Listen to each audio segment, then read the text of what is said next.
Après le canal de Panama, direction le détroit d'Ormuz. Imaginez que quelqu'un ferme le robinet qui alimente en pétrole un cinquième de la planète du jour au lendemain, en déclarant que tout navire qui s'approcherait serait incendié. C'est exactement ce qui s'est passé ces derniers jours quand les gardiens de la révolution ont annoncé la fermeture de facto du détroit d'Ormuz, et cela en représailles aux bombardements américains et israéliens sur le territoire iranien. 50 ans de menaces, 50 ans de crise, et jamais le robinet n'avait été fermé jusqu'à aujourd'hui. Le détroit d'Ormuz, c'est 55 km de large, un couloir maritime entre l'Iran et Oman, et par ce couloir, chaque jour transitent 20 millions de barils de pétrole brut, soit 20% de l'approvisionnement mondial. Koweït, Irak, Qatar, 100% de leurs exportations pétrolières passent par là. L'Arabie Saoudite et les Émirats Arabes Unis disposent de quelques pipelines alternatifs, mais rien qui puisse compenser un blocage durable. Et de l'autre côté, le Japon reçoit par ce détroit 72% de son pétrole, la République de Corée 65%, l'Inde et la Chine chacune 50%. Le cas du Japon mérite qu'on s'y attarde. C'est peut-être le pays le plus vulnérable de la planète dans cette crise.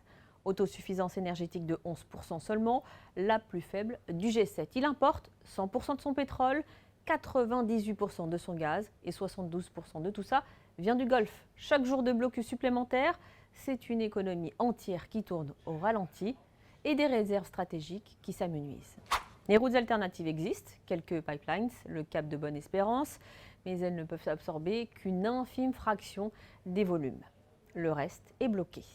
Les réactions ont été immédiates et brutales. En temps normal, près de 60 pétroliers franchissent le détroit chaque jour.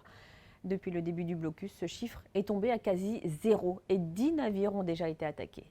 Les grandes compagnies maritimes ont suspendu leurs liaisons, les assureurs ont annulé les couvertures guerre pour la zone et le détroit n'est que la partie visible du problème. La raffinerie saoudienne de Ras Tanura a été touchée. Des drones iraniens ont visé les Émirats, le Qatar, Bahreïn. Même le pétrole qui pourrait être chargé à l'intérieur du Golfe ne peut plus l'être en sécurité.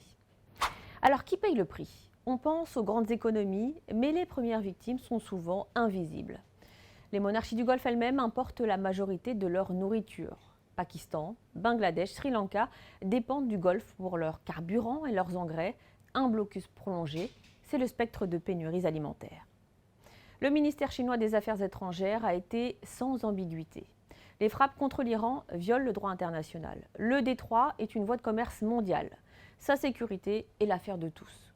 Wang Yi a multiplié les contacts, cessé les opérations militaires, reprendre le dialogue, refuser toute action unilatérale.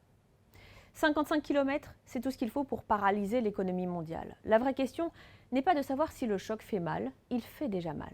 C'est combien de temps et qui aura la volonté d'y mettre fin.